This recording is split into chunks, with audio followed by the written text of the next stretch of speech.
제24장.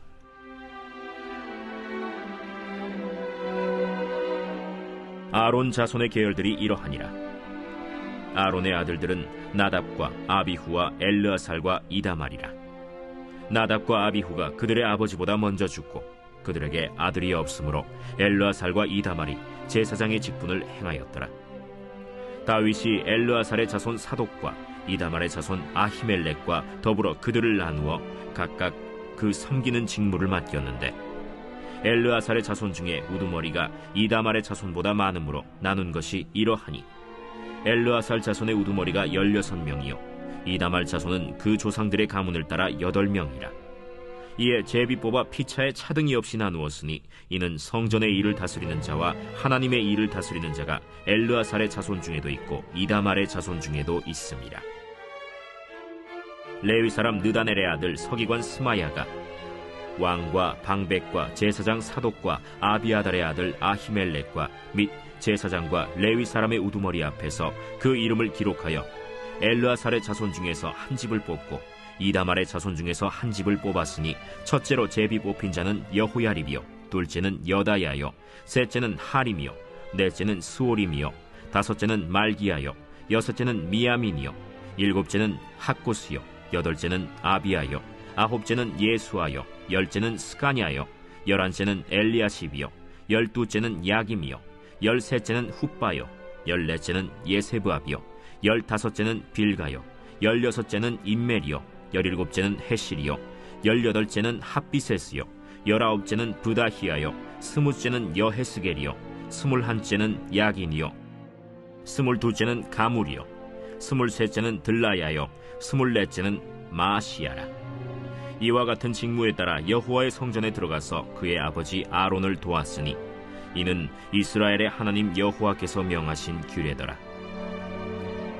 레위 자손 중에 남은 자는 이러하니, 아므람의 아들들 중에는 수바엘이요 수바엘의 아들들 중에는 예드야며, 르하비아에게 이르러는 그의 아들들 중에 우두머리 이시야요 이스할의 아들들 중에는 슬로못이요 슬로못의 아들들 중에는 야하시요 헤브론의 아들들은 장자 여리야와 둘째 아마랴와 셋째 야하시엘과 넷째 여가므암이요 우시엘의 아들들은 미가요 미가의 아들들 중에는 사밀이요 미가의 아우는 이시야라.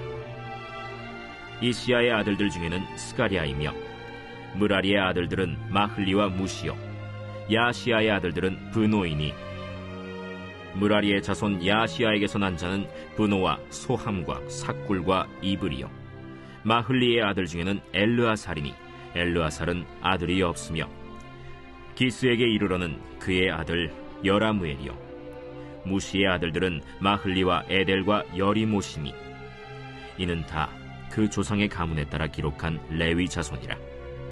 이 여러 사람도 다윗 왕과 사독과 아히멜렉과 제사장과 레위 우두머리 앞에서 그들의 형제 아론 자손처럼 제비 뽑혔으니, 장자의 가문과 막내 동생의 가문이 다름이 없더라.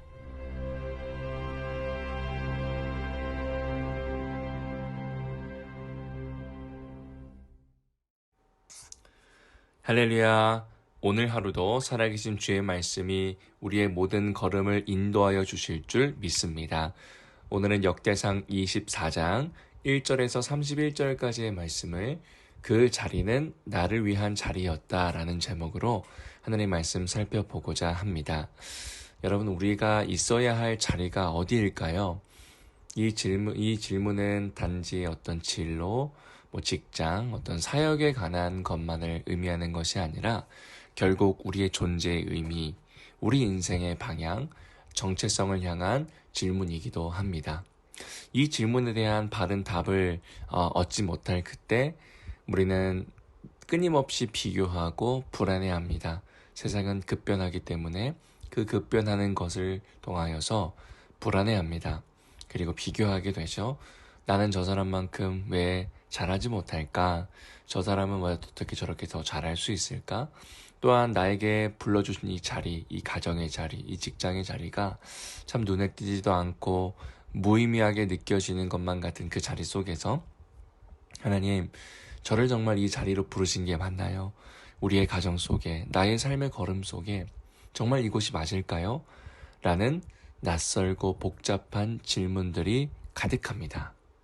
사실 우리가 역대상 계속 묵상하다 보면 역대상에서 등장하는, 특별히 오늘 본문에도 등장하는 낯선 이 이름들과 이 숫자는 참 여전히 적응되지 않고 어떠한 의미가 없는 것처럼 보이지만, 오늘 이 역대상 24장 1절부터 31절까지를 쭉 보면 정말 그 하나님의 질서, 그리고 동시에 그 하나님의 분명한 주권, 이걸 다른 말로 해서 주님께서는 각 사람의 자리를 이미 부르셨고 정하셨다라는 것입니다. 그 하나님의 질서 속에서, 하나님의 주권 속에서 어떻게 우연 없이, 실수 없이 주께서 세밀하고도 놀랍게 부르신지 우리가 말씀 함께 살펴보길 원합니다. 먼저 1절과 2절 말씀을 보면 아론 자손의 계열들은 이러하니라 라고 하면서 오늘 그 제사장 아론의 그 자손들 이야기가 나옵니다. 그 아들들의 이름 나답과 아비후부터 등장을 하는데, 성경을 쭉 통독해 보신 분들은 너무나 잘 알 겁니다. 이 두 사람의 이름이 얼마나 부담스러운 이름인지요.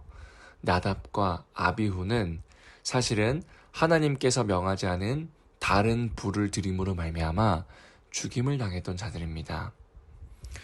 참 부담스러운 이름이고 상처의 이름이지만 너무나 놀라운 것은 2절이요. 나답과 아비후가 그들의 아버지보다 먼저 죽고 그들에게 아들이 없음으로 하면서 엘르아살과 이다말이 그 제사장 직분을 이어서 행하였던 것을 보게 됩니다. 우린 두 가지를 알 수 있죠. 첫 번째는 하나님께서는 그 말씀 중심, 그러니까 거룩과 질서를 무너뜨리는 나만의 방식, 나의 계획, 그러니까 내가 생각한 하나님을 나의 삶에 끼워 맞추는 식의 어떠한 사고, 생각은 잘못되었다라는 것을 분명히 알게 됩니다. 우리는 종종 하나님이 어떤 분이신가에 대한 관심보다 내가 기대하는 그 하나님을 그 하나님에게 투영하기 바쁜 것을 보게 됩니다.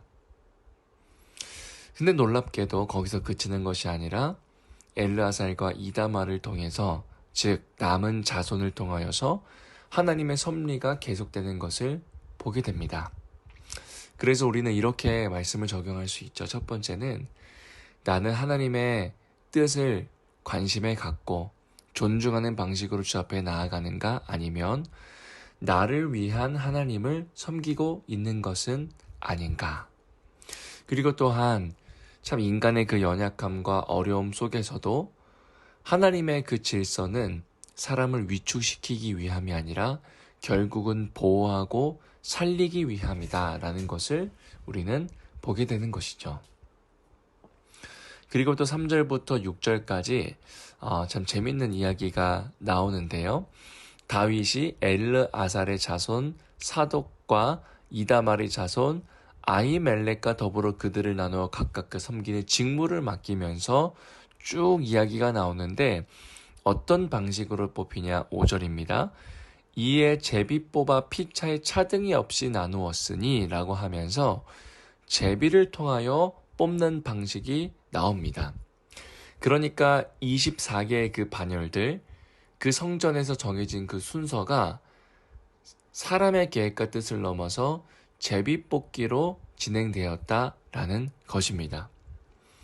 그러니까 제사를 집례하는 각자의 순번, 역할이 우연이 아니라 하나님께서 정하신 타이밍, 방법대로 제비 뽑기로 진행된 것을 보게 됩니다.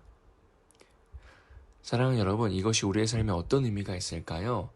이 제비 뽑기의 방식은 사실 이 방식을 넘어서 하나님의 주권에 있음을 인정하는 고백입니다.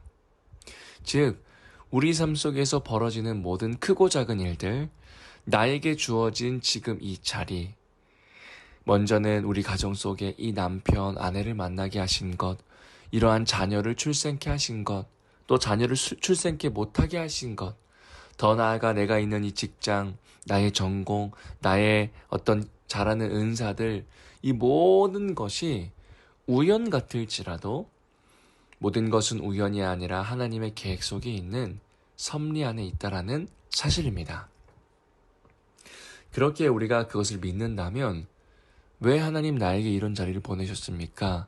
라는 질문 대신 주님께서 이 자리에서 나를 통하여 원하시는 것이 무엇입니까? 라는 주권을 인정함으로 드려지는 고백이 더 살아있고 의미 있는 고백인 줄 믿습니다.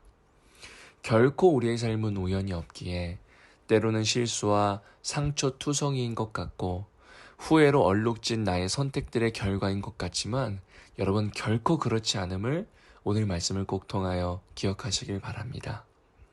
결코 우연처럼 보이지만 나답과 아비후의 실수로 인하여서 그 모든 제사장의 직분들은 더럽혀진 것 같지만 여러분 그렇지 않았습니다. 그 속에서도 그 주님의 주권과 은혜로 말미암아 하나님의 선하신 계획이 이루어지고 있다라는 사실입니다.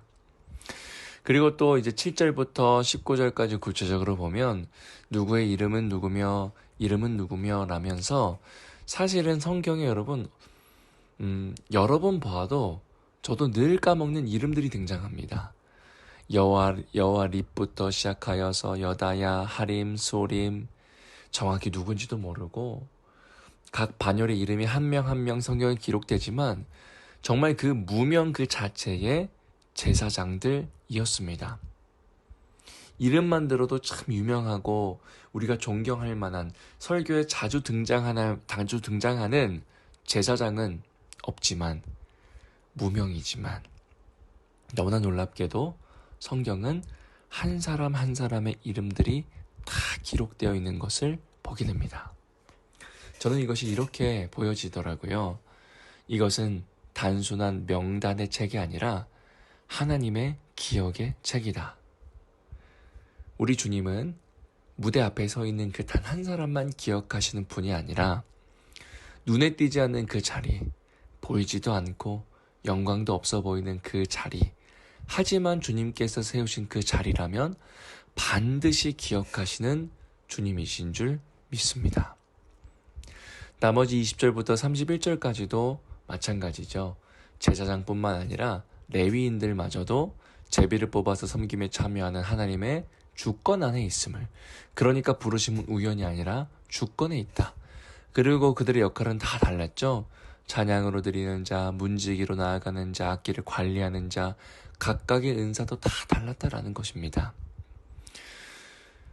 오늘 말씀의 결론을 맺기를 원하는데요.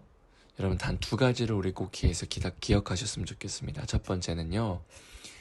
우리를 지금 오늘 이 자리로 부르신 분은 오직 하나님이시며 그 제비뽑기처럼 모든 것이 하나님의 주권 안에 있음을 꼭 기억하시길 바랍니다. 우연이 아니기에 원망 섞인 이 자리로 날 왜 불렀는지 그것보다는 하나님 그럼 이 자리로 부르신 이유가 무엇입니까? 이것을 통하여 이루고자 하는 것이 무엇입니까? 라는 하나님의 마음을 읽어내는 기도가 우리 가운데 회복되기를 원합니다.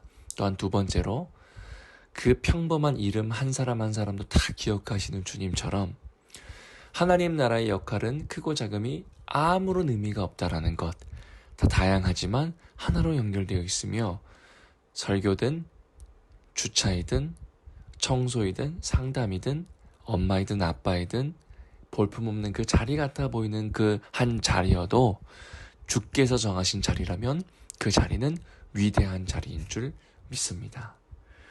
바로 이 무명이지만 위대한 자리로 완전한 순종을 이루신 우리 구주 예수 그리스도를 오늘 기억하시길 바랍니다. 십자가를 통하여 철저한 하나님의 주권을 삶으로 이루어내셨습니다.